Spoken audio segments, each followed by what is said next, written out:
CRC 89.1 Radio y Cadena Radial Costarricense no se hacen responsables por las opiniones emitidas en este programa. Es tiempo de tender la red democrática y mostrar la Costa Rica del futuro hacia la cual debemos caminar. Con ustedes, Jonathan Prendas, aquí por CRC 89.1 Radio.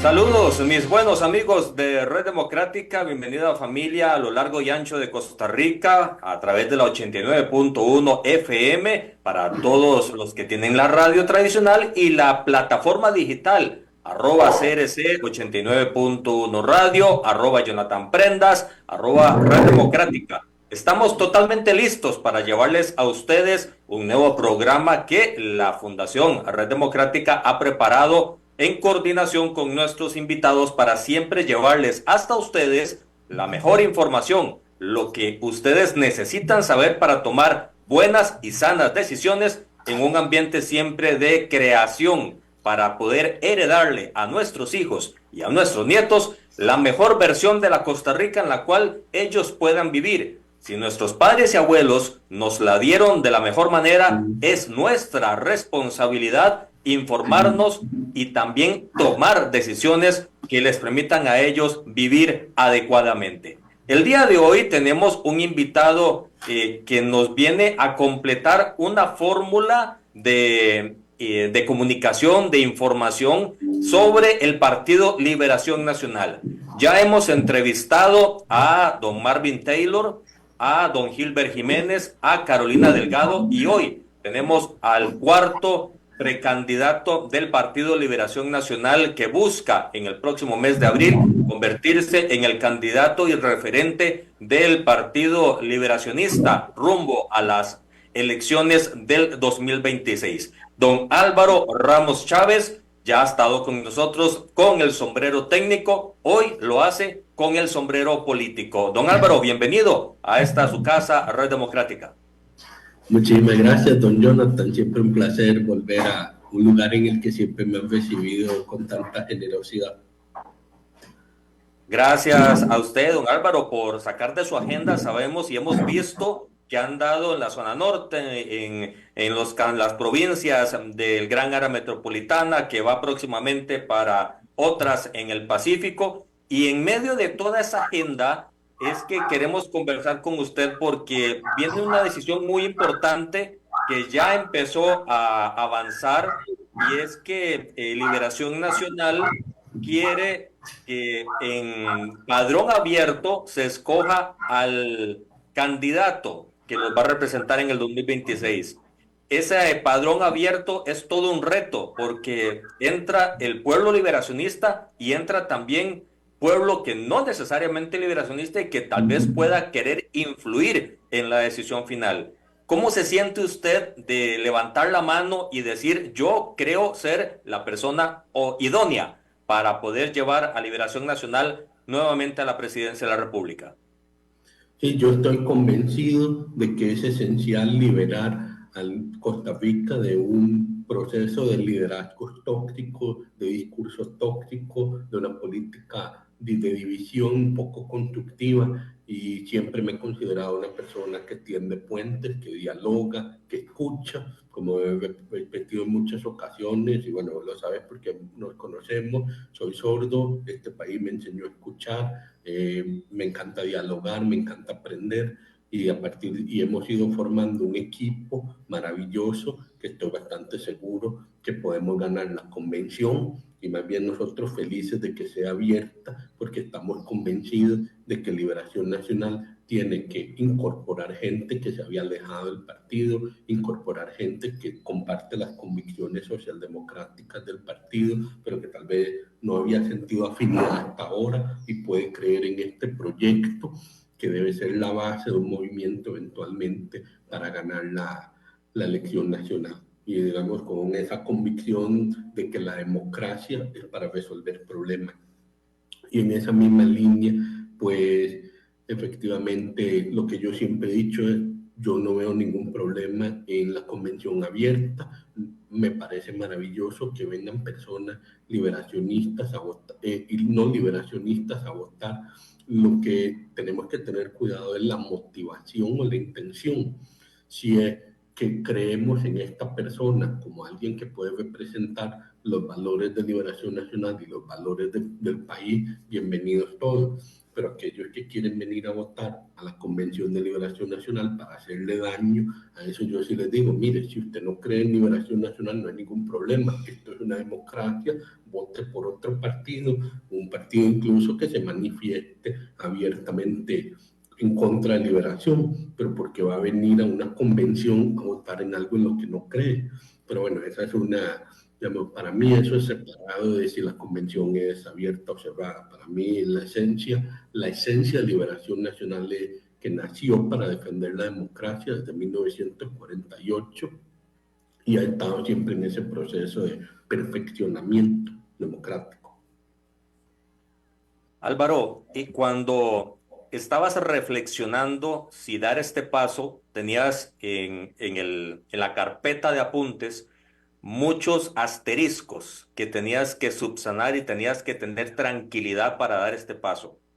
¿Qué te terminó de convencer para decir, este es el momento, este es el partido, esta es la forma en la que yo quiero ir hacia adelante después de prepararme en toda la vida para poder dar el siguiente paso? De esa lista de asteriscos, de ideas que tenías que convencerte de tener listas, ¿qué te terminó de convencer para decir, ya, ahora sí?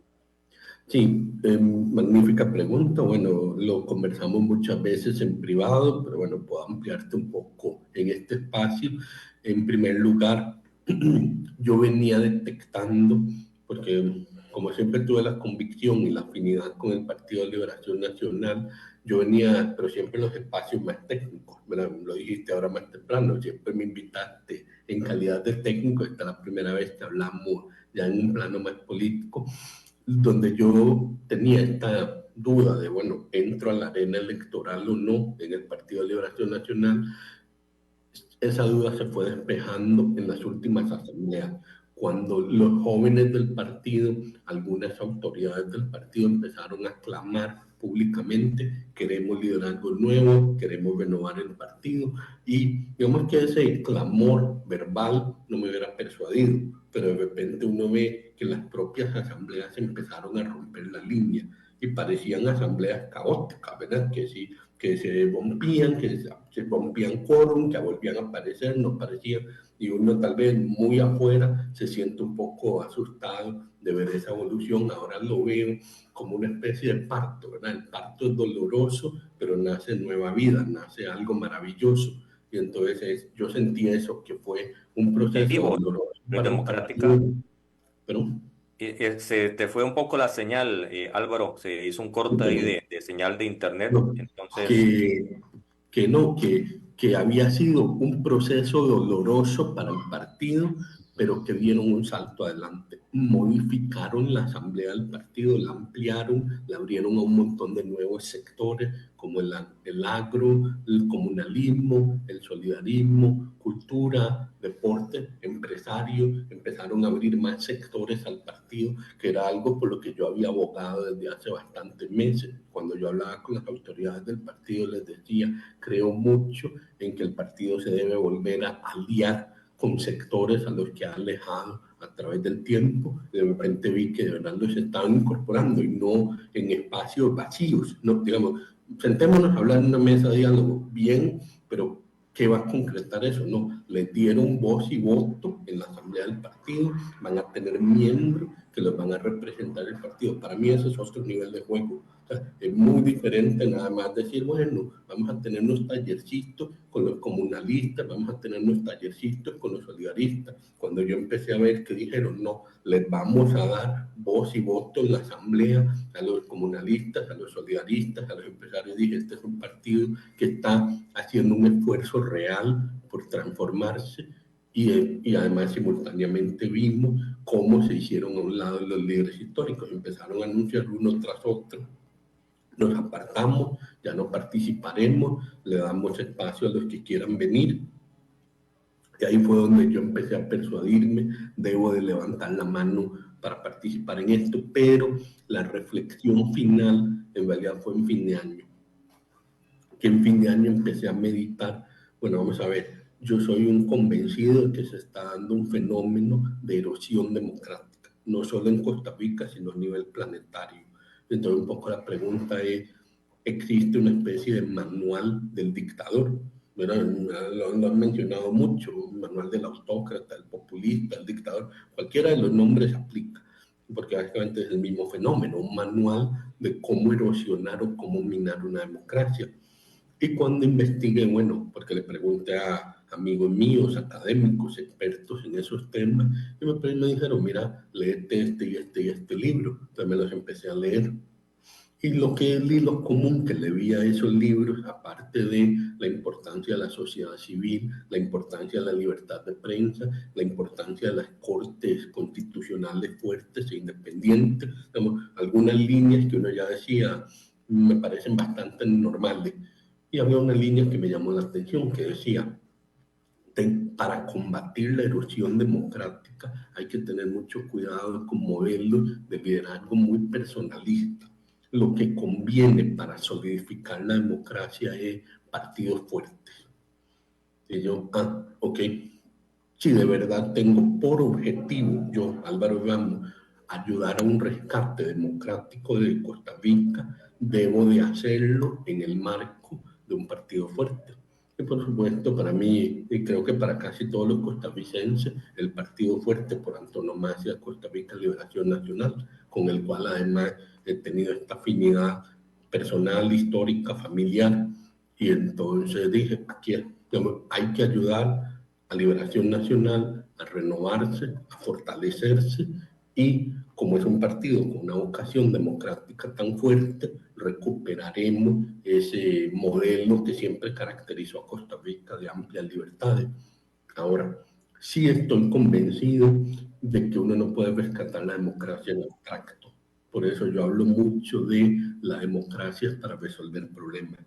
El Partido de Liberación Nacional no puede ser visto como un partido que defiende el status quo, que ignora que los problemas existen. No, es un partido que es consciente de que sus problemas existen y hay que resolverlos. Es un partido consciente de que las instituciones no son un fin en sí mismo, sino que están orientadas a resolver un problema, y que en la medida en que estén fallando en resolverlo, deben de requerir de un proceso de reforma y remozamiento. Ojalá preferiblemente de la mano de quienes conocen bien esos problemas y esas instituciones. Pero bueno, pero que no se pueden quedar quietos, tienen que avanzar. Álvaro, cuando decís fin de año, cuando haces estas reflexiones, lo que viene a la mente es si Liberación está en la misma línea tuya. Es decir, tenés una concepción de que Liberación Nacional es el partido fuerte por antonomasia, es el partido que puede lograr llevarte a la presidencia de la República, y estás dando una serie de elementos de las instituciones no son un fin en sí mismo. Hay que darle representación, voz y atención a todos, pero la pregunta es si Liberación Nacional están en la misma línea del reglón que vos. Sí, es una excelente pregunta. Creo que eso lo definiremos en las urnas del 6 de abril, ¿no? Si yo gano, significa que persuadí a Liberación Nacional de que mi visión de para dónde debe ir Liberación Nacional es una visión compartida por la mayoría de ellos. ¿Me escucha? Sí, señor. Sí, pero sí. Entonces, sí, esa es como mi lectura del asunto, ¿verdad? Eso es lo hermoso de los procesos democráticos. No necesitamos especular. Yo estoy recorriendo el país, como lo decía, ya empecé por la zona de Los Santos, Aceví, Desamparados, San José Norte, San Carlos, este fin de semana voy a Punta Arenas, y yo repito esto mismo que te estoy relatando, se lo estoy repitiendo a todas las dirigencias del partido, las cuales siempre me reciben con una gran calidez, pero además me despiden con la misma calidez. Entonces yo siento como que sí, están comprometidos con esta visión, se sienten bien con esta visión, comparten esos valores, quieren eso. Entonces, bueno, seguimos.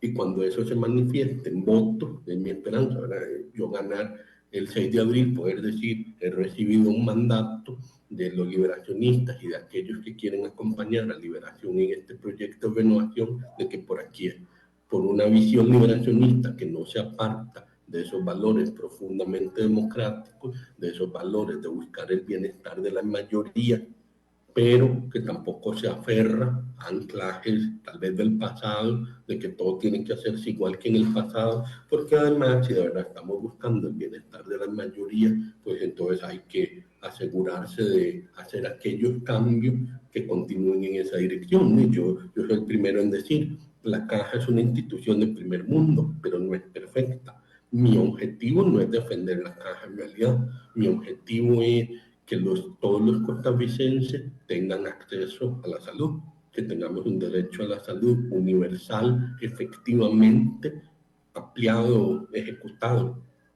Sí creo que una caja fuerte, una caja remozada, fortalecida, avanzada tecnológicamente, que estimula a su personal de la manera adecuada, pues esa caja es el mejor vehículo para lograr salud universal. Eso sí lo creo. Puedo entender que alguna gente tenga diferencias conmigo sobre esa percepción, pero donde no vamos a tener diferencias, creo yo, esperaría yo, es que la salud tiene que ser un derecho. Y por ejemplo, me ha pasado a veces que hay gente que me dice, pero es que la caja es muy cara. Y yo les digo, no, la caja no es nada cara, la caja es de la manera más barata en el planeta, porque me he tomado la molestia de estudiar el planeta entero. La caja es de la manera más barata. Lo que es carísimo es enfermarse, lo que es carísimo es envejecer. Y casi que no hay ninguna forma de evitar los costos de la vejez o los costos de la enfermedad. Lo que tenemos que hacer es ver cómo lo minimizamos y cómo reducimos la angustia de la gente. Porque claro, todo ser humano se angustia al pensar qué será de mí cuando envejezca, qué será de mí si me enfermo o si mis hijos se enferman. Y yo sí siento que hay una responsabilidad de parte, por lo menos, de un Estado que yo creo, o una sociedad que yo creo solidaria, compasiva, como la costarricense, si tenemos una responsabilidad colectiva de decir, bueno, ¿cómo lo resolvemos? ¿Es la caja la mejor manera? Yo creo que sí. Si no lo cree, perfecto, debatámoslo, pero entonces dime cuál es la solución alterna.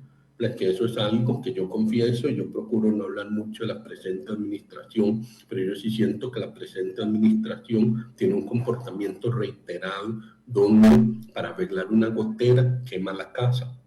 Y esa dinámica es súper fregada. Veo una gotera, en vez de llegar y subirme al techo y reparar la lámina por la cual se está filtrando el agua, quemo la casa entera. Constantemente están paralizando todos los proyectos, constantemente están derogando reglamentos, constantemente están, digamos, rompiendo alianzas público-privadas valiosas, como la de CINE, como la de la Fundación Omar Dengo, que yo puedo entender si alguna vez hubo alguna duda, alguna inquietud, se podía mejorar la alianza. Yo entiendo todo eso, créanme que lo entiendo, pero ¿cómo vas a romper las cosas sin ninguna alternativa? Y en prácticamente ninguno de estos proyectos paralizados o destruidos se ha planteado una alternativa. Y eso a mí me angustia mucho porque, reitero, para mí los procesos democráticos, el rol del Estado es meramente apoyar a la gente a resolver sus propios problemas. Esa es la única visión que tengo yo. Todo lo demás emana de ahí. Álvaro, hay quienes dicen que sin importar contra quién sea en una eventual segunda ronda, Liberación Nacional perdería. Y lo ven en los antecedentes en el 2022, en antecedentes del 2018, donde iban a segunda ronda y quedan fuera, y en el antecedente del 2014, en donde el candidato desiste de luchar por la segunda ronda y prácticamente le entregan bandeja de plata al primer gobierno del PAC, la presidencia. Con esos antecedentes, ¿cómo esperas convencer al electorado de que Liberación no es el malo de la película y el fantasma que trae las cadenas para la sociedad? Sí, muy buena pregunta, Jonathan. Creo que ahí lo primero es seguir construyendo este relato, seguir escuchando a la gente. La gente quiere sentirse escuchada y yo he estado en ese proceso de escuchemos la verdad, escuchemos las inquietudes de las personas. Sí comparto tu apreciación de que Liberación tiene un reto, y ese reto es no solo convencer vía el candidato, sino convencer como partido. Hemos evolucionado, hemos escuchado a la gente, vamos a traer una propuesta renovada a nivel de diputados. Nosotros, Si logramos llegar a ese punto, mi lectura es que será mucho más fácil persuadir al electorado. ¿Verdad? Y esa parte tiene mucho que ver con los procesos. De nuevo, es un partido profundamente democrático. No voy a llegar yo con una democracia a escoger a la gente, sino que hemos estado en un proceso de fomentar que emerjan liderazgos naturales, que además, y vos mencionaste más la parte presidencial, pero incluso a nivel local, el partido estaba acostumbrado, digamos, a ganar con cierta facilidad, y últimamente no ha sido tan sencillo, y entonces más bien han emergido un montón de liderazgos nuevos en un montón de localidades. Yo he estado fascinado, por ejemplo, en San Carlos me acompañaron varios alcaldes y una alcaldesa muy jóvenes, muy nuevos, como vienen entrando a la política, que los quieren mucho en sus comunidades, ¿verdad? Y uno va sintiendo que sí, el propio partido ya empezó ese proceso, y que el propio partido se ha dado cuenta que sus posibilidades de éxito aumentan cuando busca ese mismo refrescamiento, que en la medida en que se queda más anclado en figuras que dieron mucho, pero que tal vez ya no persuaden como persuadían antes, pues se hace daño el propio partido. Entonces ese ha sido como mi mensaje. ¿Okay? Queremos apoyar esos liderazgos emergentes. Tampoco se trata nada más de escogerlos a dedo. Eso es un punto que para mí es muy delicado. Yo mismo dije, no vamos a tirar línea en las elecciones actuales, porque, y esto yo se lo he repetido a las comunidades, yo no soy experto en las comunidades. Los que son expertos en las comunidades son ellos mismos. Entonces, ellos son los que saben quién se mueve, quién gestiona, quién los convence, con quién se encariñan. Es un proceso muy humano este proceso político. Entonces, yo sí quiero ver quiénes emergen de forma natural, y a partir de ahí colaborar para que esos liderazgos, tal vez muchos de ellos a nivel local o a nivel temático o sectorial, ayudarlos a tener un perfil más nacional. Y si logramos todo ese proceso, yo siento que el país responderá de manera favorable a eso. Además, llevaremos para febrero del 26, llevaremos 12 años de no haber estado en el gobierno. Y hay que tomar eso en cuenta, que sí, que puede haber algún tipo de, digamos, dificultad del pasado, de errores del pasado, pero ya para el país, Liberación tiene 12 años de no ser gobierno. Pero es muy difícil decir, es que está el problema. En un momento tenemos 12 años de no estar en el poder. Si usted tiene algún problema es porque los que han estado estos 12 años no se los resolvieron, no fuimos nosotros. Álvaro, hay quienes dicen que la cúpula del partido apoya y bendijo el nombre de Álvaro Ramos para que fuese el candidato. Ese eslogan o esa etiqueta se escucha en redes sociales, que no hay que perderle el norte, aunque son burbujas que hay que saberlas manejar, pero ese mensaje lo han querido externar otras tendencias dentro de esta lucha por la candidatura presidencial. ¿Es Álvaro Ramos el candidato de la cúpula, del directorio del partido, de los expresidentes, de los excandidatos, de esas personas? ¿Es el candidato de ellos? No lo soy. Yo escucho todo, y yo lo he dicho abiertamente, me reúno con ellos, los he escuchado. De hecho, no me he reunido en realidad desde que me metí a esto.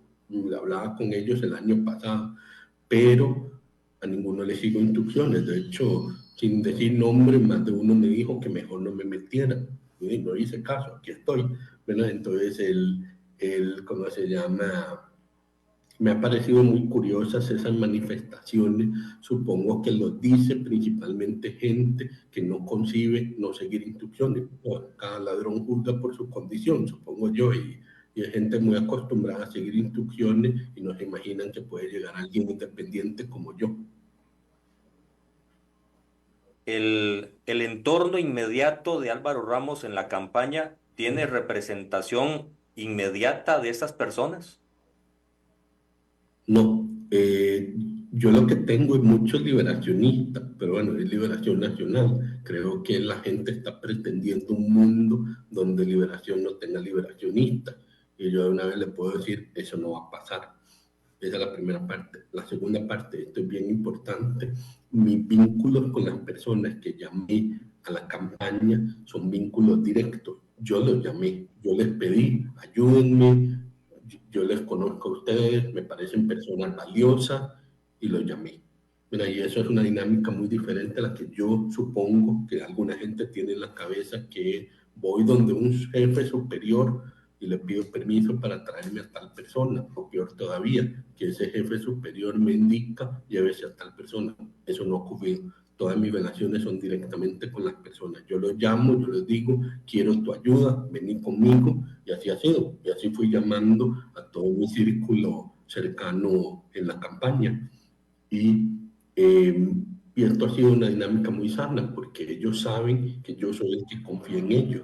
Ahora, si otras personas en su momento también confiaron en ellos, yo estoy convencido porque vieron el mismo valor que veo yo en ellos.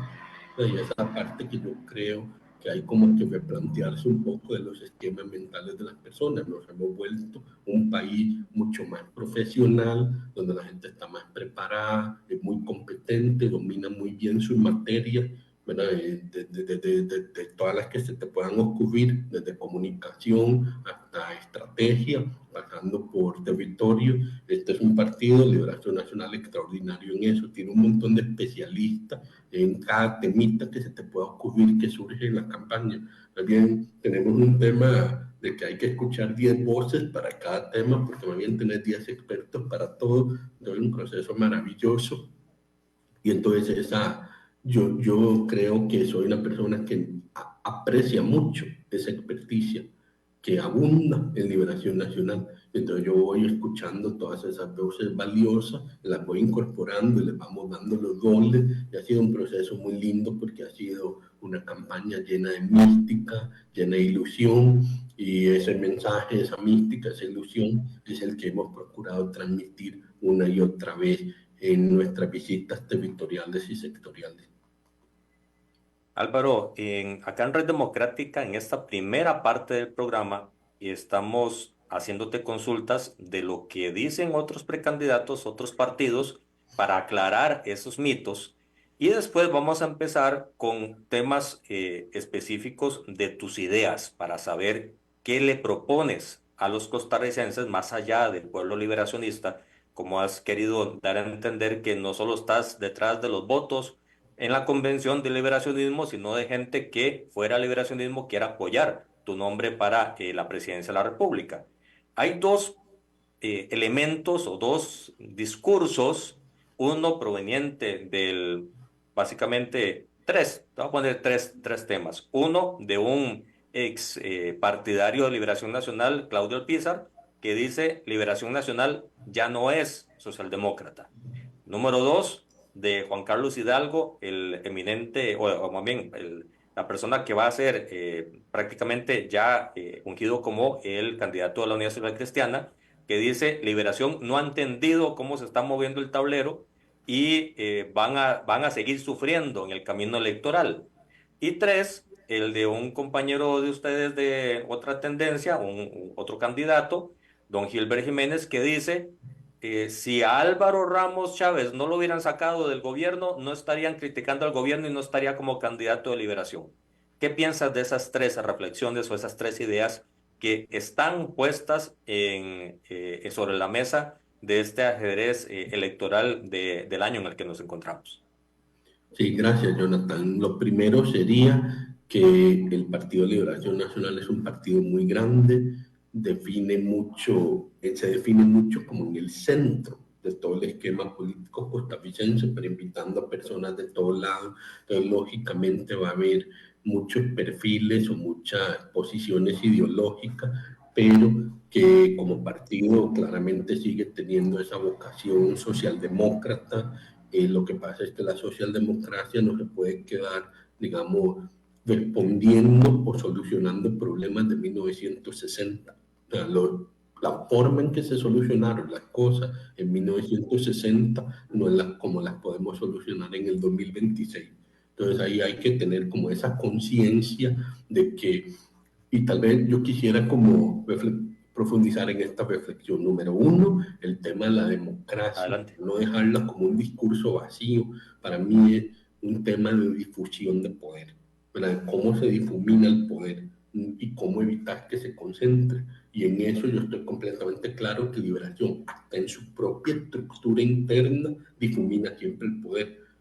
Ve que yo te estaba relatando que no puedo escoger a los diputados. Tendré que empezar después del 6 de abril un proceso de conversación permanente con la asamblea del partido, que van a ser casi 240 personas, e ir midiendo las correlaciones de fuerza, los liderazgos que emergieron y con eso ir, digamos, negociando quiénes podrían ir quedando de diputados. Pero es un tema en el que yo no tendré ningún poder de imposición, sino que el poder quedó difuminado. Y eso es parte de ese ADN democrático tan profundo, tan imbuido que tiene Liberación Nacional. Y obviamente ya la parte social de socialdemocracia tiene mucho que ver con un enfoque de que el Estado debe apoyar a la sociedad a resolver los problemas, ¿verdad? Y que el Estado sí tiene un rol en esa solución de los problemas, porque al final lo que debe estar es en el centro de la comunidad, de la sociedad. O sea, esa disyuntiva Estado-mercado a mí siempre me pareció una falsa dicotomía. Para mí el Estado y el mercado están en función de la comunidad. ¿Verdad? Y ahí es donde sí siento que Liberación comparte esa convicción, porque siempre hemos tenido esta visión de economía mixta. Segundo punto, si Liberación no hubiera tenido ninguna reforma interna, si los liderazgos históricos no se hubieran apartado, posiblemente podría estar más de acuerdo con la lectura que está haciendo don Juan Carlos.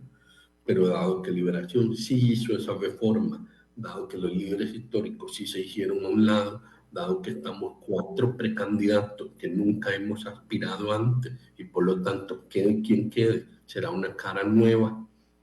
Mi lectura es que la opuesta, que Liberación sí se está transformando, Liberación sí está diciendo queremos un cambio. Y bueno, ya hablar como un ajedrez o un tablero, una lectura del tablero es un poco distinto, digamos, ya eso va a tener que ver más con la dinámica que haya a nivel del país, pero yo sí noto mucha tensión sobre Liberación, noto que Liberación sigue siendo un actor relevante. Mantener esa relevancia es el esfuerzo o el reto que tenemos nosotros, pero que somos relevantes, lo somos. Entonces esa parte, en todo este marco de hablar de un tablero, pues no me preocupa, creo que estamos avanzando en la dirección correcta. No significa que tenemos ninguna garantía de ganar, ni nada por el estilo, pero sí que nuestro mensaje está cambiando, nuestra cara hacia el público costarricense está cambiando, hacia el liberacionista también, etcétera, etcétera. Y tu última apreciación, pero tu última inquietud que trasladaste, la de don Gilbert, pues no sé qué más decirte, está completamente equivocado. O sea, de hecho, cuando el presidente me destituye, me ofreció otros trabajos. Fue que yo no se los acepté. Yo había vuelto al país para ayudar a la caja. No venía en busca de cualquier trabajo. Y yo sí le dije al presidente, y se lo dije tranquilo, y te lo repito a vos, se lo dije, presidente, es que usted el 15 de abril me acusó de haber cometido un acto ilegal y por eso yo no puedo renunciar. Usted me va a tener que destituir porque yo no estoy de acuerdo, yo no cometí ningún error. Usted es el que tiene que demostrar su convicción de que yo cometí un error y destituirme, porque la pretensión original de él era que yo renunciase. Yo le dije, yo no puedo renunciar porque sería darle la razón y usted está equivocado. Yo no he cometido ningún acto ilegal. Lo ilegal sería no hacer lo que yo hice. ¿Ves? Y por eso me destituyó. Y seguramente, como él estaba viendo lo más como un tema político, me ofreció otros trabajos. Y de hecho me parece recordar que en los primeros comunicados de prensa, él algo da a entender de que quería que yo siguiera colaborando con él y no sé qué, algo sale en el comunicado original. Ya después fue que evidentemente donde vio que no se le iba a aceptar y que no iba que no iba a plegarme a la línea de él, de que la caja estaba quebrada. Ahí es donde cambia de opinión y unos meses después incluso me acusa públicamente. Pero es porque yo siempre me planteé en que él estaba mal en su lectura de la situación de la caja y de ella a un precio personal de no aceptarle otro trabajo, de no salir del problema inmediato, de lo que la gente llamaría el problema de arroz y frijoles, pues no quise aceptarle otro puesto. Y aquí estoy, digamos, seguí independiente del gobierno, pudiendo decir y pensando lo que yo pienso. No, a mí no me habrían hecho cambiar con una oferta laboral porque me la hicieron y no la acepté y no cambié mi posición. Sin importar qué institución fuera la que te ofrecieran. Sin importar en quién. Es que de hecho me ofrecieron varias cosas, desde embajadas hasta asesorías internacionales, me ofrecieron varias. El presidente me las ofreció, no le acepté ninguna. Álvaro, pasando la página y viendo el Álvaro candidato, ¿por qué Álvaro Ramos dice ser el mejor de los cuatro? He estado convencido de que mi trayectoria política, técnica, he estado construyendo muchos puentes, muchas alianzas con diversos sectores. He construido confianza y el país está pidiendo eso, está pidiendo personas que dialogan, que construyen confianza, que pueden construir un relato de por qué este es un país especial, un país extraordinario, Costa Rica es extraordinario, y que ese relato permita decir o permita persuadirnos a todos nosotros que vale la pena seguir construyendo, que vale la pena mirar nuestros problemas y empezarlos a resolver uno por uno. Yo sí siento que algunos de mis colegas precandidatos se distrajeron un poco en atacar al partido, en dar a entender de que hay pocas maneras de solucionar los problemas. Hay otros que no, hay otros que han estado en una línea mucho más constructiva, pero que tal vez no han tenido la posibilidad de construir tantos puentes o construir tanta confianza como yo en diversos sectores, en un espacio de tiempo muy acotado en Costa Rica, que va a tomar muy poco, todos los que participemos en este proceso electoral del 2025-2026, tenemos muy poco tiempo para construir esa confianza. Y yo percibo, mi lectura del entorno es, arranco con una buena base de confianza. Vi una lucha muy fuerte por convicción, por la caja, y eso me ha generado bastante simpatía en muchos espacios. Ahora me toca seguir haciendo una persuasión al público liberacionista, al público nacional, de que así como luché por la caja y tuve razón y dije la verdad, la caja no estaba quebrada, no era necesario paralizar el portafolio de proyectos, no era necesario paralizar el hospital de Cartago, y así podríamos seguir, y que sí había soluciones para el tema de los EBAI, para el tema de los especialistas, así como siempre he hablado con la verdad desde espacios más técnicos, seguiré hablando con la verdad desde este espacio más político. Seguiré diciéndole a la gente, esto sí se puede resolver de esta y esta manera, sí podemos resolver el problema de seguridad ciudadana. ¿Por qué? Porque Liberación Nacional, la última vez que fue gobierno, logró bajar significativamente los índices de inseguridad ciudadana en el gobierno de doña Laura. Ya lo hicimos una vez, claro que lo podemos hacer otra vez. Sí podemos resolver los problemas de la caja. ¿Por qué? Porque la caja solo estos 2 años ha acumulado 3.000 millones de dólares que los tiene ahí guardados. Los podemos usar para resolverle los problemas a la gente, para construir los EBAI que hacen falta, los hospitales que hacen falta, para retener a los especialistas que hacen falta. O sea, sí existe una lógica donde los problemas se pueden resolver y que sí yo, por quien soy, por lo que he estudiado, por lo que he podido vivir como país, como persona, estoy convencido de que sí lo podemos hacer. Y finalmente, hay un tema de respeto. Estamos ante una crisis del respeto. Cuando yo voy conversando con los médicos, los maestros, los policías, los agricultores, los empresarios, el hilo constante es un comentario: ya no me respetan, ya no me valorizan. Y yo lo que le digo a la gente es: esto hay que cambiarlo como del lugar. Hay que reconstruir una sensación de orgullo, sentirse orgulloso de ser un agricultor, sentirse orgulloso de ser un maestro, sentirse orgulloso de ser costarricense. Y a partir de ese orgullo, de esa confianza, dar y exigir respeto. Y a partir de ahí, dialogar y decir qué problemas me preocupan a mí, qué problemas te preocupan a vos, cómo los resolvemos juntos. Mi lectura es: yo lo encarno porque lo he vivido, resolví problemas. Por ejemplo, siempre he estado muy orgulloso de cómo pudimos atender la crisis que había en el sistema de pensiones del Poder Judicial. Logramos coordinar múltiples instancias técnicas, desde la SUPEN hasta la Universidad de Costa Rica, múltiples instancias políticas, 4 partidos políticos diferentes, en aquel momento liderados en este tema específico de pensiones, liderados por Natalia Díaz, representando el Libertario, por Marcela Guerrero, representando al PAC, doña Sandra Pic, representando el PLN, y Johnny Leiva, representando el PUSC. Y pudimos trabajar con esa coalición de 4 líderes en el tema de pensiones en sus respectivos partidos, y construimos una solución al problema del Fondo del Poder Judicial. Nos tomó casi 3 años, pero metódicamente, trabajándolo poco a poco, se logró. Mucho diálogo, mucho componente técnico, mucha ciencia detrás de la solución, y se pudo. Y de ahí yo salí muy persuadido que si sos metódico, científico, dialoga, los problemas se solucionan.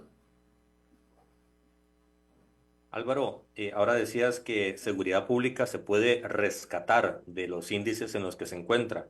El actual ministro viene de Liberación Nacional. ¿Por qué el electorado va a decir o va a pensar que Liberación puede hacer algo si el actual ministro tiene índices de inseguridad altos, no dicho por prensa solamente, sino dicho por OIJ, por ejemplo?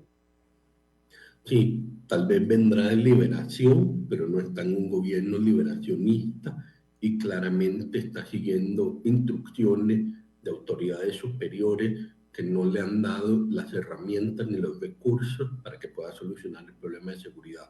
Cuando él estaba en el gobierno de doña Laura, pues estaba respaldado por un partido fuerte que sabe resolver los problemas. Ahora, lamentablemente, no está respaldado por ese partido fuerte que sabe resolver los problemas. Creo que esa es la solución bastante plana que podemos determinar de inicio. Le están pidiendo al ministro Zamora que haga chocolate sin cacao, y eso sencillamente no se puede hacer. Bien, a él le ha faltado valentía de decir: me están poniendo a hacer chocolate sin cacao, que tal vez fue lo que yo sí hice, decirle al presidente: pero usted está equivocado, para resolver los problemas de la caja hay que ir por aquí, por donde usted va no se van a poder resolver. Y tuve razón, no he podido resolver ninguno de los problemas de la caja porque su modelo de trabajo no funciona para resolver problemas. Entonces, en el caso de nosotros, sí tenemos una visión en varios ángulos. Primero, sin duda, el tema de recursos para la fuerza pública, recursos para el OIJ, y con eso asegurarnos de que mínimo logremos subir de 13.000 policías a alrededor de unos 19.000 durante los 4 años de gobierno. Esa mayor presencia policial combinada con una fuerza de tarea de rescate comunitario, de sofocar focos de violencia, eso nos ayudaría a bajar mucho la inseguridad más violenta, porque nosotros estamos muy enfocados en violencia. A los que agarremos hay que meterlos en cárceles, que este gobierno, hasta donde yo sé, no ha construido ni 1 metro cuadrado de cárceles. Pero entonces ahí también tenés un problema, que por ningún lado hay un abordaje al tema de seguridad, ni por el lado policial ni por el lado carcelario. Pero claro, no todo se trata de represión. Necesitas también el componente: bueno, ¿por qué los muchachos están delinquiendo? Porque no tienen oportunidades. Nos hablan de una economía jaguar, pero los muchachos están cayendo en las garras de los grupos violentos como si nada. Entonces, ¿qué pasó? ¿Dónde están las oportunidades para ello? Entonces, sí tenéis que tener un enfoque desde la educación hasta el estímulo productivo, donde se engarcen y uno diga, bueno, si yo eduqué con educación técnica a este muchacho para que fuera un técnico en turismo, tiene que haber la capacidad del sector turismo de absorber a todos estos muchachos que eduqué en técnicos en turismo. Pero claro, si yo tengo una serie de políticas macroeconómicas, empezando por el tipo de cambio, que me destruyen el turismo, y más bien estamos cayendo en la cantidad de turistas, entonces, ¿qué voy a hacer con estos muchachos a los que les di un técnico en turismo? Entonces, ahí hay que hacer ese trabajo de enlazar el estímulo productivo con el estímulo educativo y empezar a generar muchas oportunidades. Eso nos ayudaría a ir aliviando la situación en muchas comunidades. Y también combinado a todo esto, presencia policial, más oportunidades de los muchachos, necesitamos también la recuperación de espacios públicos.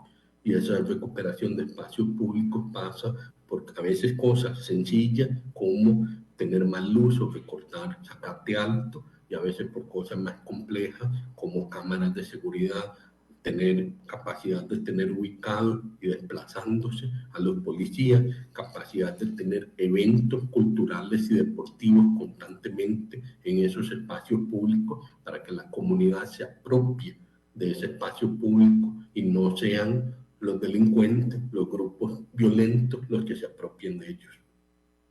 Álvaro, en estos 10 minutos que nos quedan, o 9 minutos que nos quedan, te voy a hacer varias referencias y me gustaría que me dijeras si estás a favor o en contra, o cuál es tu percepción, pero en el menor tiempo posible para poder abarcar lo más eh, sustancialmente posible.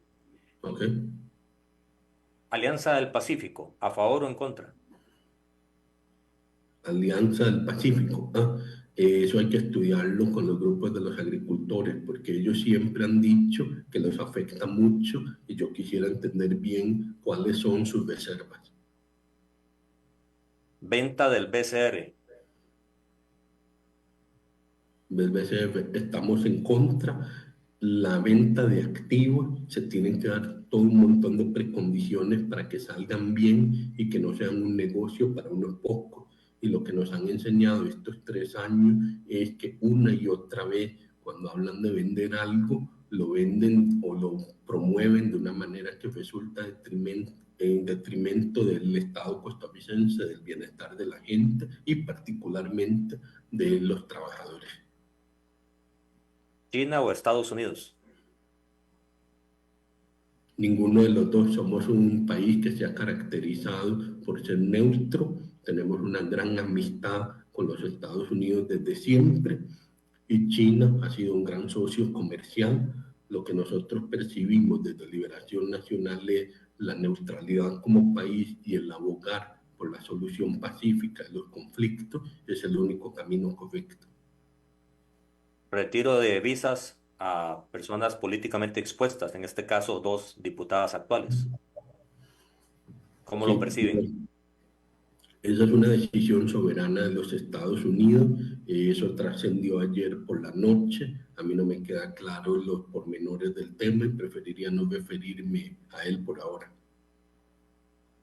¿Cuál es el mayor pecado del Partido Liberación Nacional? Yo creo que el gran pecado histórico era que le había costado reconocer que tenía que cambiar. Ya lo reconoció, ya está cambiando y aquí estamos ayudando a ese cambio. Privatización de la caja. Ay, jamás. O sea, vender la caja sería, partamos que no, bajo ninguna circunstancia, igual que tampoco venderíamos el BCF, pero además de eso, también somos enemigos de lo que uno podría llamar una privatización solapada de la caja, que es simplemente provocar un deterioro tan grande en los servicios de la caja que la gente desesperada busque medicina privada. A mí me parece maravilloso que exista la medicina privada como una alternativa para todos los costarricenses.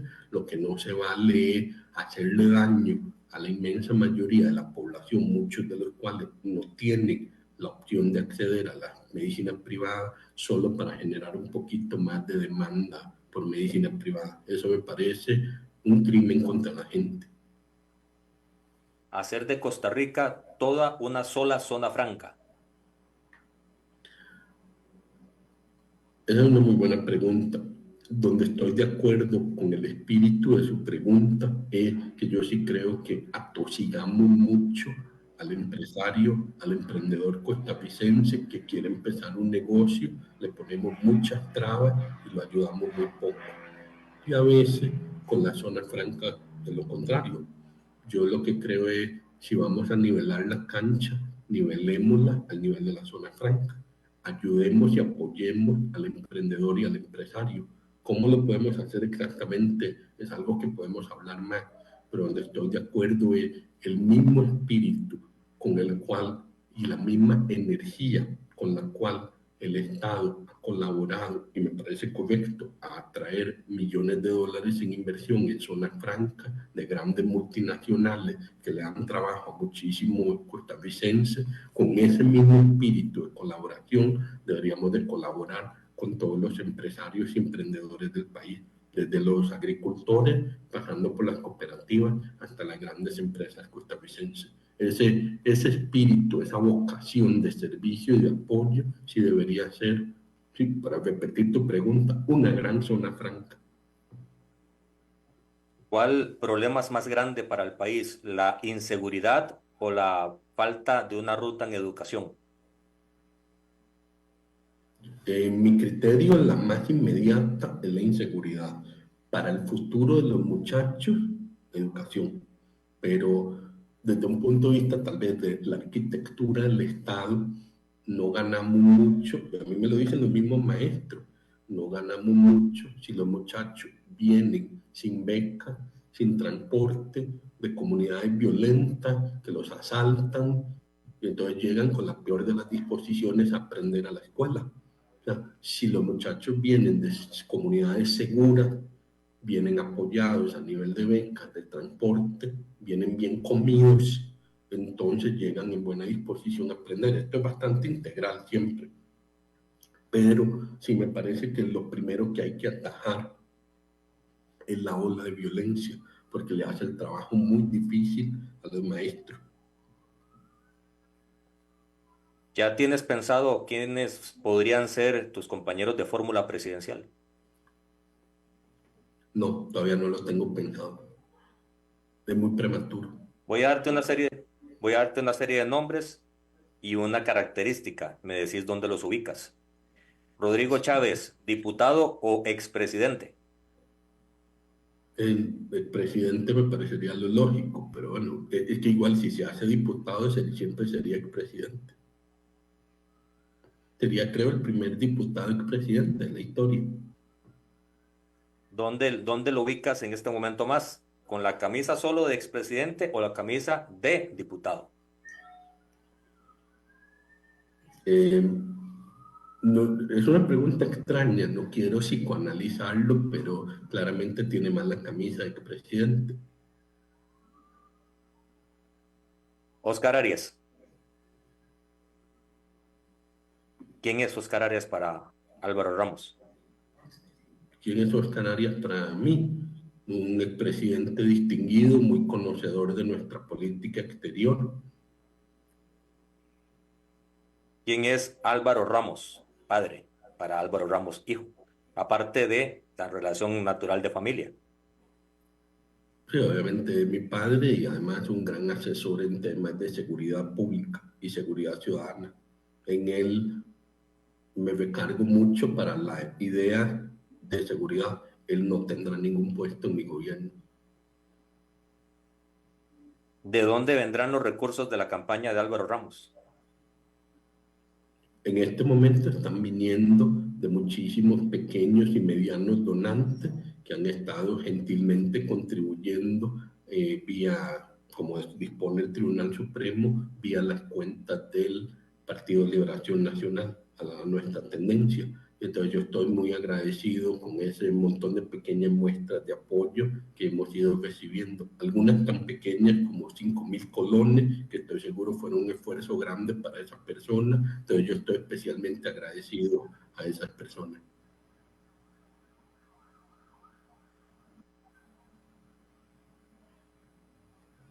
¿Aló?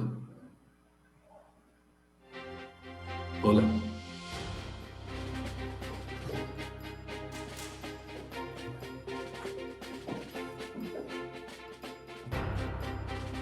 Ya le va a salir ahí, don Álvaro, Jonathan.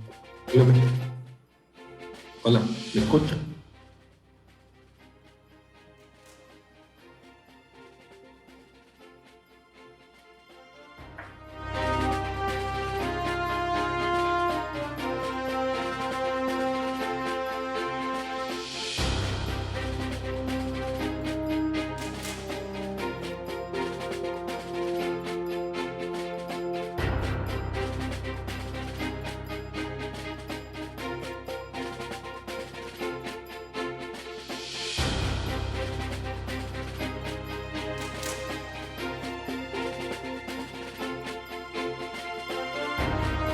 Bueno, vamos a ofrecer una disculpa en nombre de don Jonathan Prendas. Muchas gracias, don Álvaro. No hay problema, más bien muchas gracias a ustedes. Nos retiramos entonces. Sí, señor. Muchas gracias, muy amable. Gracias, muy amable. Feliz tarde. Hasta luego. A la orden, chao.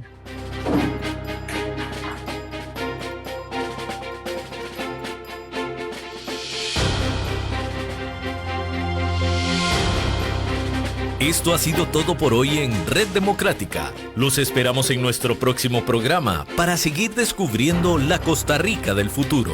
Solo aquí, por CRC 89.1 Radio.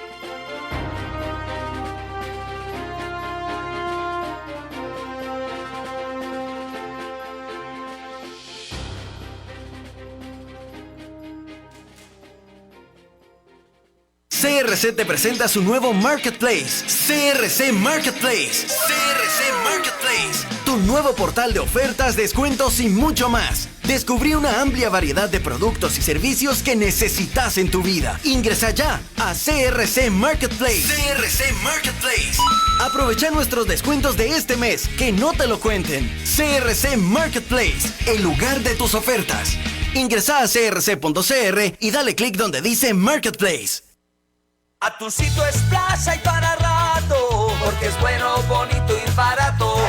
Con Splash ahorras y disfrutas más.